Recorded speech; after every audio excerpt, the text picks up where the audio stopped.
Magsama-sama na kayo dyan sa DOJ. Mag-500 na utak pa kayo. Hinahamon ko kayo. Sige, subukan nyo akong kunin. Yan po ang paghahamon ni Attorney Harry Roque, ang dating spokesperson ni dating Pangulong Rodrigo Duterte. Magandang araw po sa inyong lahat. Nagmamayabang itong si Harry Roque dahil alam na po natin siya ay may warrant of arrest at ang kaso niya ay qualified human trafficking na isang napakabigat na kaso. Pero andun siya sa dahig, panay ang pagkutya sa ating gobyerno, sa ating kapulisan at kay Pangulong Bongbong Marcos at ngayon niya, sinabi pa niya na magsama-sama daw dyan sa DOJ kahit na 500 pa silang mga utak, subukan daw siyang kunin sa the Netherlands. Dahil ang pinaglalaban po ni Harry Roque ay yung tinatawag na Principle of Non-Refoulement.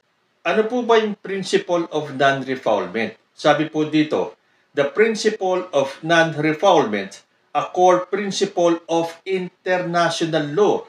Dahil hindi ba laging pinagmamayabang ni Harry Roque na siya ay eksperto sa international law? So ito ang kanyang iginigiit, ang Principle of Refoulement, na nagsasabi na ang Principle of Non-Refoulement, a core principle of international law, prohibits states from returning a refugee or asylum seeker to a country where they face a real risk of persecution, torture, or other serious human rights violations. At sinasabi din ni Harry Roque na siya ay politically persecuted dahil daw sa kanyang pagiging malapit sa mga Duterte. So ang ibig bang sabihin, talagang hindi mahuhuli si Harry Roque at hindi mapapauwi dito kahit na hilingin pa ng gobyerno natin ang tulong ng Interpol. Although nung isang episode ko, tinanong ko na nga yan kapag nag-seek ka ng asylum sa Netherlands at ang dahilan mo ay political harassment or persecution, malamang na yung hinihingi mong asylum ay i-grant ng Dutch government. Although ang tanong ko nga bakit hindi na ba magtatanong ang Netherlands sa Pilipinas kung bakit pinauuwi itong si Harry Roque? Ano ba ang nagawang kasalanan? Gaano ba kabigat ang kanyang kasalanan para hindi mag-grant yung kanyang asylum? Ngayon na pinagmamayabang ni Harry Roque na walang makakahuli sa kanya at makakapagpauwi sa kanya kahit na pagsamasamahin pa ang 500 na mga taga-DOJ. Hindi nila mapapauwi si Harry Roque. Yun po ang pangungutya ngayon ni Harry Roque sa DOJ. So totoo ba na hindi mapapauwi itong si Harry Roque nang dahil dito sa Principle of Non-Refoulement? Again, porque hindi tayo abogado, kailangan natin maghanap ng isang tao para ma-explain sa atin kung tama ba itong si Attorney Harry Roque. At sino ba ang pwedeng sumagot dyan kundi isang abogado rin. And as usual, who do I turn to pag kailangan ko ng legal explanations? Siyempre, kay Attorney Rene Bueno. So it's going to be Attorney Harry Roque's word versus Attorney Rene Bueno's words. So panoorin po natin yung video ni Attorney Rene Bueno kung saan niya ipapaliwanag yung Principle of Refoulement at kung wala na ba talagang pag-asang mahuli si Harry Roque at mapauwi sa Pilipinas. At bago po tayo magsimula, pasyalan niyo po ang YouTube channel ni Attorney Rene Bueno at kayo po ay mag-subscribe. Dahil deserve po ni Attorney Rene Bueno ng 1 million subscribers. Panoorin po natin ito.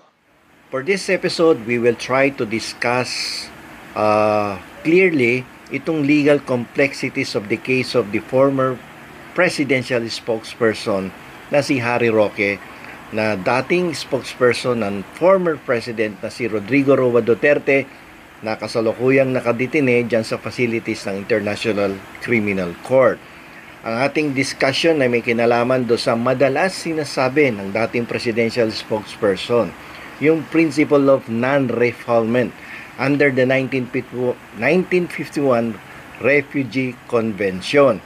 Dahil lang sabi nga ng dating spokesperson ay hindi daw po siya pwedeng ipa-deport o pabalikin sa bansang Pilipinas because he is legally protected by this very principle of non-refoulement under the 1951 Refugee Convention. So, umpisahan natin kung ano ba ang ibig sabihin talaga nitong principle of non-refoulement.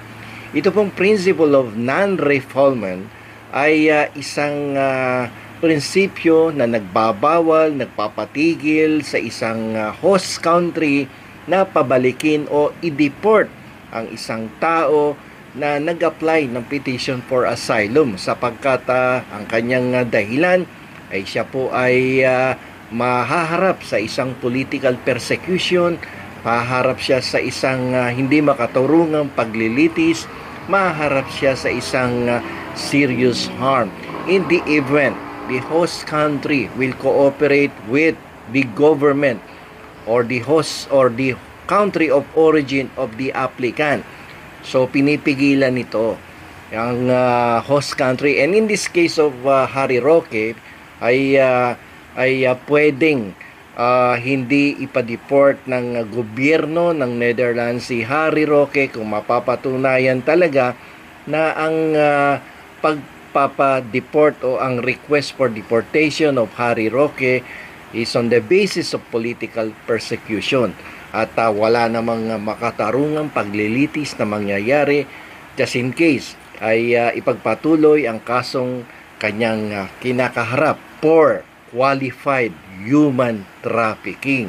So ito ang madalas sinasabi ni Harry Roque at pasayaw-sayaw pa sa kanyang vlog at pasabi-sabi pa ng bangag-bangag at hindi daw mananalo ang gobyernong Pilipinas laban sa kanya sapagkat siya po ay eksperto sa international law at malawak ang karanasan pagdating sa pagdidepensa sa mga taong naharap sa ganitong klaseng sitwasyon. You do not need to be an expert in international law. Even an ordinary person, pag pinaliwanag to in layman's term, maiintindihan nyo pong mabuti kung meron bang basihan na legal ang pag-i-invoke ng dating presidential spokesperson sa principle of non-refoulement. Ngayon, ang non-refoulement, katulad nga po ng ating pagkakasabi, ito po ay ipinahihinto ng isang host country, ang isang request galing sa country of origin ng applicant upang siya ay ipa-deport sa kanyang bansa, sa Pilipinas, in the case of Harry Roque. Dahil kung siya ay papayagang pabalikin doon, i-allow ng Netherlands government ang kanyang pag-uwi sa Pilipinas, malamang siya ay mahaharap sa isang political persecution, magkakaroon ng hindi makatarungang trial, magkakaroon ng serious harm on the part of the applicant for asylum. Pero ganun po ba mangyayari kay Harry Roque? Pag-usapan natin ngayon yung kanyang depensa. Alam ninyo, sa ilalim ng international law, in particular dito sa 1951 Refugee Convention, may tinatawag po tayong exemption to the rule under Section 33, Paragraph 2 of the 1951 Refugee Convention. Nabanggit ko na sa inyo ng mga nakaraang vlog natin na kung general principles of the law ang ating pag-uusapan, mas madali ding intindihin yan. Pero ingat tayo kasi sa bawat probisyon ng isang batas, palaging may exemption to the rule. At yung exemption to the rule na yan, ang atin pong bibigyan ng diin ng importansya sa ating talakayan. Sapagkat sinasabi ng nasabing exemption to the rule na kapag ang isang tao na aplikante for asylum ay nahaharap sa isang napakaseryosong krimen sa kanyang bansang pinanggalingan, ang principle of non-refoulement ay pwedeng isang tabi o baliwalain o tabi ka muna dyan. Bakit? Kasi meron ka palang napakaseryosong krimen na nakumit sa iyong bansang pinanggalingan. So, in the case of Harry Roque, ay siya po ay naharap sa isang kaso na kung tawagin natin ay qualified human trafficking. Ito ay naisampa na sa husgado pagkatapos ng isang preliminary investigation. Alam niyo naman ang isang reklamo sa piskalya doon sa preliminary investigation kapag nagkaroon ng reasonable certainty of conviction. Ang findings ng piskal ay merong reasonable certainty of conviction na ang nasasakdal ay maaring nakumit nga niya itong qualified human trafficking. Isasampa po yan, no, sa mas mataas na level na investigasyon o paglilitis, walang iba kundi doon sa Regional Trial Court. At ang kaso nga niya ay isinampa ng piskal sa Regional Trial Court, Branch 118 of Angeles City, Pampanga. And on the basis of the recommendation, the filing of the information, pinaliwanag ko na sa inyo kung ano tong information ha. On the basis of the information filed by the prosecutor, a valid warrant of arrest was issued by Branch 118 of the Regional Trial Court of Angeles City, Pampanga. And on the basis also of this warrant of arrest, nag-request na po ang ating Department of Justice at ito po ay kasalukuyan nakikipagtulungan sa ating sa gobyerno ng Netherlands upang pauwiin itong si Harry Roque dito sa Pilipinas upang harapin ang mga kasong kanyang dapat sagutin at hindi pagtaguan, sapagkat meron pag nailabas itong red notice ng Interpol ay dadamputin yan at babalansihin kasi yan ng gobyerno ng Netherlands. Kung yun bang principle of non-refoulement ay mahigpit nilang ipatutupad at hindi nila papayagang ibalik sa bansa si former spokesperson Harry Roque, sapagkat ito ay maharap sa isang hindi pantay na paglilitis at ang kanyang buhay ay maaaring malagay sa panganib. Maaaring siya ay maharap sa isang very serious harm if the government of Netherlands will allow him to go back to the Philippines. Pero kung ang ating gobyerno naman ay magsusumite ng isang impormasyon na mapapatunayan na itong si Harry Roque pala ay naharap sa isang reklamong qualified human trafficking at ang mga ebidensya ay napakalakas. At ano ang pwedeng sabihin ng gobyerno ng ating bansa na ang ebidensya laban kay Harry Roque ay napakalakas? Ito pong information filed by the prosecutor with the Regional Trial Court of Branch 118 Angeles City, Pampanga. Sapagkat hindi ka naman magpapile ng information in court if you do not have a strong evidence of guilt against the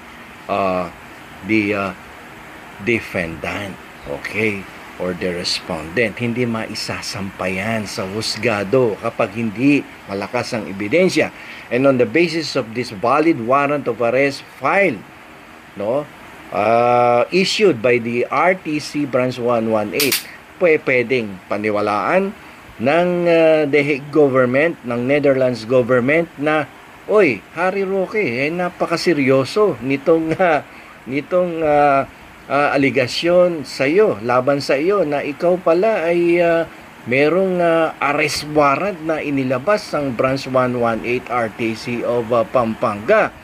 Abay, kapag merong ganitong klaseng information at warrant of arrest, merong batayan ang iyong bansa na dapat ikaw ay pabalikin sa Pilipinas at harapin, no, ang paglilitis doon sa korte na kung saan isinampa ang reklamo na qualified human trafficking laban sa iyo. At ito kasing international principle of non-refoulement ay hindi applicable in your case, sapagkat merong basihan ng gobyerno na mag-request na ikaw ay pabalikin. This is one of the exceptions to the rule na kapag ikaw ay merong very serious commission of a crime like qualified human trafficking at ikaw naman ay bibigyan ng magandang trato at ikaw naman ay bibigyan ng magandang at pantay na paglilitis sa iyong bansang pinanggalingan. At wala naman talagang political persecution na ayon sa iyo ay ikaw ay politically under political persecution. Abay, wala kami magagawa kundi pagbigyan ang kahilingan ng iyong gobyerno na ikaw ay bumalik na doon. Alam ninyo yung basihan ni Harry Roque na his ties with the Duterte, with the former President Rodrigo Duterte, is the basis of this complaint against him filed with the RTC Branch 118, yung Qualified Human Trafficking, ay mapapawalang saysay yan, sapagkat kapag nakita ng Netherlands government na malakas ang ebidensya laban sa iyo sa Qualified Human Trafficking, then yung allegation mo na ikaw ay politically being persecuted by the government of the Philippines, mababaliwala yan, sapagkat hindi naman yun ang basihan ng pagsasampa ng reklamo sa iyo, kundi yung matitibay na ebidensya ng o kaya yung mga testimonya ng mga trafficking victims,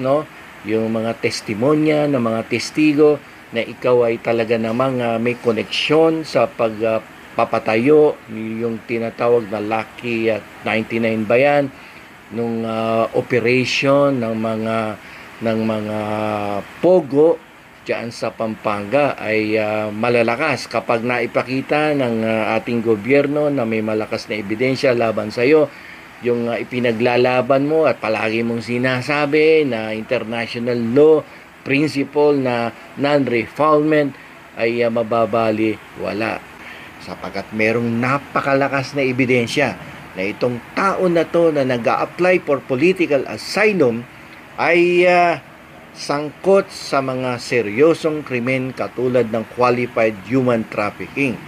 At hindi pwedeng sabihin na ang kanyang pagkakasangkot sa isang kaso na human trafficking ay dahil lamang sa kanyang pagiging isang malapit na dating opisyal ng dating gobyerno, dating administrasyon ni Rodrigo Roa Duterte. Hindi mo pwedeng sabihin doon na it is only because of your political ties with the former president, but because of the strong evidence presented by the Philippine government relayed to the government of Netherlands, pag nakita nila yan, then the exception to the rule regarding this principle of non-refoulement will prevail over the general principle of non-refoulement. So yung exemption to the rule ang papasok.